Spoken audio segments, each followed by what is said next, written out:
আসসালামু আলাইকুম, কেমন আছেন সবাই? আবারও আপনাদের মাঝে একটা ভিডিও নিয়ে আসলাম। একটা অর্ডার আসে রাত এই 2টা 2:30 বাজে। তখন অর্ডারটা কাস্টমার বাড়িতে নিয়ে যায়। তো আমাকে দরজা খুলে আমাকে হাতে 20টা টাকা ধরায় দেয়। 20 টাকা, 20 টাকা টিপস। এটা হলো টিপস, 20 টাকা। এই কিতা কোম্পানিতে যারা কাজ করে ভাই, এরা টিপস পায় না সহজে, টিপস দিতে চায় না কি ভাই? কারণ এখানে সব অনলাইনে পেমেন্ট হয়ে যায়, এই কারণে টিপস পাওয়া যায় না।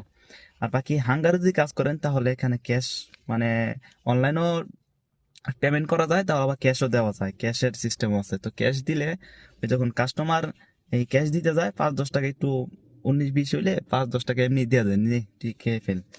কিন্তু এই কিতামে যারা আছেন এরা কাজ করলে ভাই টিপস পায় না সহজে। তো রাত্রেবেলা 20 টাকা দিচ্ছে, আজকে 1 মাস কাজ করে 20 টাকা, আরেকদিন দিচ্ছে 10 টাকা। 10 টাকা আমি দেখাই,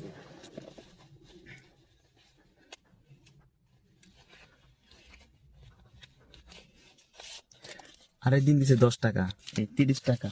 1 মাসে পাইলাম 30 টাকা আর কি। এই লো কি তার এই অবস্থা।